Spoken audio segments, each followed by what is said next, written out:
श्री सद्गुरु महाराज की जय। पूज्यपाद महर्षि संत सेवी परमहंस जी महाराज का प्रवचन साहब के दरबार में केवल भक्ति प्यार। इस प्रवचन का दूसरा भाग। भगवान श्री राम कहते हैं, हमारे यहाँ जाति पाति की कोई बात नहीं है। जो भक्ति करते हैं वे ही विशेष हैं। भगवान 9 प्रकार की भक्ति का वर्णन करते हैं। पहली भक्ति संतों का संग है। प्रथम भक्ति संतन कर संगा। यह इसलिए कि बिनु सत्संग विवेक न होई। जब तक संतों का संग न किया जाए तब तक सद्ज्ञान नहीं होता है, सारा सार का ज्ञान नहीं होता है, कर्तव्य का निर्णय नहीं होता है।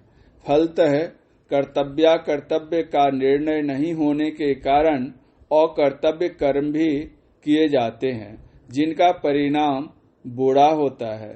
इसलिए संतों का संग करने के लिए कहा गया है, करी सत्संग गुरु खोज, करिए चुनिए गुरु सच्चा, बिनु सद्गुरु का ज्ञान पंथ सब कच्चा ही कच्चा।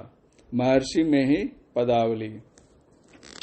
इसलिए सत्संग अनिवार्य है। शठ सुधरहि सत संगति पाई, पारस पारस पारसी कुधातु सुहाई। संत समागम के संबंध में भगवान शंकर पार्वती जी से कहते हैं, गिरिजा संत समागम समन लाभ कछुआन, बिनु हरि कृपा न होई सो गावहि वेद पुराण। संत सुंदरदास जी महाराज कहते हैं, तात मिले पुनिमात मिले, सुत भ्रात मिले, युवती सुखदाई, राज मिले गजबाज मिले, सब साज मिले, मनवांछित पाई, लोक मिले सुरलोक मिले, विधि लोक मिले, वैकुंठ ही जाई, सुंदर और मिले सब ही सुख, संत समागम दुर्लभ भाई। एक बंगाली महात्मा जिनका नाम योगी पंचानन भट्टाचार्य था, कहते हैं, कड़ साधु समागम पवित्र हईवे मन, घुचिवे मोह अंधकार रे। जो संतों का संग करते हैं उनके मन में पवित्रता आती है। जो कलुषित विचार होते हैं उनका शमन होता है, दमन होता है, नाश होता है। संत कबीर साहब कहते हैं, जो कुछ गंधी दे नहीं तो भी वास सुवास। जिस तरह जब हम गंधी की दुकान पर जाते हैं तो इत्र बेचने वाला कुछ नहीं भी देता है, तब भी उसकी दुकान पर खड़ा होने से स्वाभाविक सुगंध आती है। उसी तरह संत अगर कुछ नहीं भी बोले, चुपचाप बैठे ही रहे, अगर मनोयोग पूर्वक उनकी ओर हमारी धारणा बनी रहे, हमारा ध्यान लगा रहे, हमारी वृत्ति उस ओर रहे, तो उसके शरीर की जो नैसर्गिक आभा है वह हम में प्रवेश करेगी और हमारे कलुषित विचारों को पवित्र विचारों में परिवर्तित करके जीवन में उज्ज्वलता प्रदान करेगी। इसलिए कहा, प्रथम भक्ति संतन कर संगा। संतों के संग में जाएं ठीक है, किंतु तन रहे सत्संग में और मन रहे बाजार में, तब संग का रंग नहीं लगेगा। इसलिए संतों के संग में जाइए तो मनोयोग पूर्वक सुनिए। इसलिए दूसरी रति मम कथा प्रसंगा कहा। वहां क्या चर्चा होगी? हरि चर्चा होगी, भगवत चर्चा होगी। उसको मनोयोग पूर्वक सुनिए। जो हरि चर्चा सुनेंगे तो हरि भजन करने की इच्छा होगी। हरि भजन कैसे करेंगे? जब तक उसकी युक्ति नहीं जानेंगे, उसका भेद नहीं जानेंगे तो करेंगे कैसे? संत कबीर साहब की वाणी है, भेदी जाने सब गुण, अनभेदी क्या जान, कै जाने गुर पारखी, कै जाके लागावान। इसलिए तीसरी खोज भक्ति में गुरु की खोज और मान रहित होकर उनकी सेवा बताई गई। लेकिन प्रश्न होता है, गुरु कौन? इसके उत्तर में संत राधा स्वामी जी महाराज कहते हैं, गुरु सोई सो जो शब्द सनेही, शब्द दूसरी नहीं कोई, शब्द कमावे सो गुरु पूरा, उन चरणन की हो जाधूरा। गुरु नानक देव जी महाराज कहते हैं, जैसे जल मही कमल निरालमु मुरगाई नैशानय, सुरति शबदी भव सागरी तरिये नानक नामु बखाने। जिस तरह जल में कमल रहता है, उसकी उत्पत्ति जल से होती है, लेकिन कितना भी जल क्यों न बढ़ जाए, कमल फूल को वह डुबा नहीं सकता। ऐसे गुरु होना चाहिए जो संसार में पंकज की तरह रहे, कमल की तरह रहे, संसार में है लेकिन उनमें संसारिकता नहीं है। जिस तरह कमल जल के ऊपर रहकर अपने सौरभ से संसार को शोभित करता है, उसी तरह वे संत सद्गुरु होते हैं। वे अपने गुणों से, सद्गुणों से सबको गुणान्वित करते हैं। ऐसे संत सद्गुरु की शरण में जाओ, वे कुछ क्रिया बतलाएंगे, वह करो। स्तुति प्रार्थना करो, गुणगान करो, यह चौथी भक्ति हो जाएगी। कुछ जप करने के लिए बतलाएंगे, वह पांचवी भक्ति हो जाएगी। जीकर करके शिखर हेरे फीकर राणकार की। हम लोग के यहाँ जिसको जप कहते हैं, इस्लाम धर्म उसको जिक्र कहते हैं। जप करने में जो मानस जप है वह सर्वोत्तम है, इसलिए मानस जप करो। इष्ट के नाम का हम जप करते हैं, उनका रूप हमारे सामने आना चाहिए, इसलिए मानस जप के बाद मानस ध्यान करो। यह पांचवी भक्ति है। छठी भक्ति के लिए कहते हैं, छठ दमशील वीरति बहुकर्मा, निरत निरंतर सज्जन धर्मा।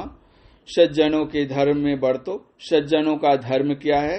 झूठ नहीं बोलो, चोरी नहीं करो, किसी नशीली चीज का सेवन नहीं करो, हिंसा नहीं करो। हिंसा नहीं करने के सिलसिले में मांस मछली अंडा वगैरह कुछ मत खाओ।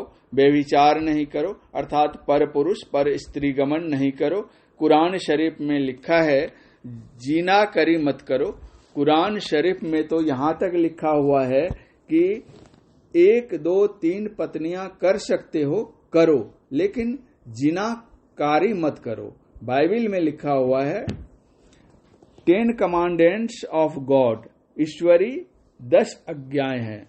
उनमें एक आज्ञा यह भी है, डू नॉट एडल्टरी, अर्थात व्यभिचार मत करो।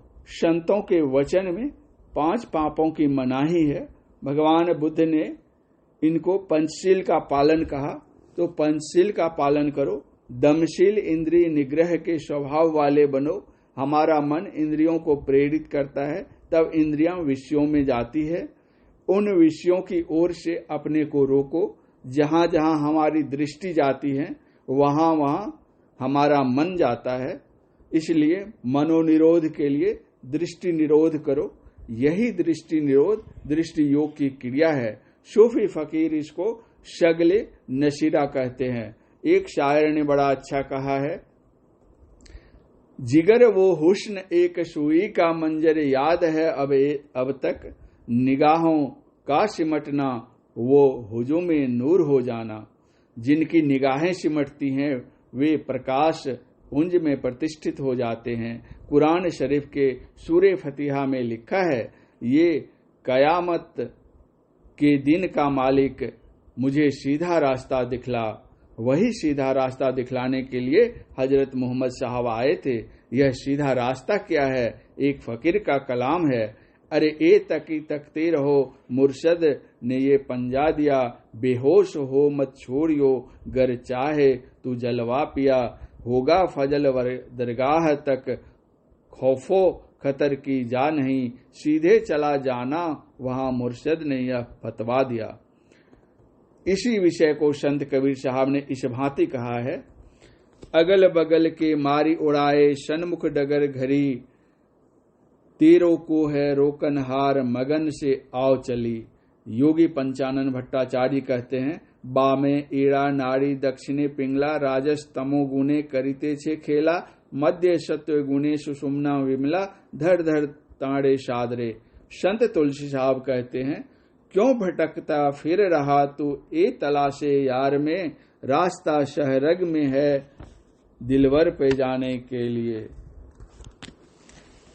जिसको संस्कृत में सुषुम्ना कहते हैं, सूफी फकीर उसको शहरग कहते हैं। यहीं से प्रभु के पास जाने के रास्ते का आरंभ होता है।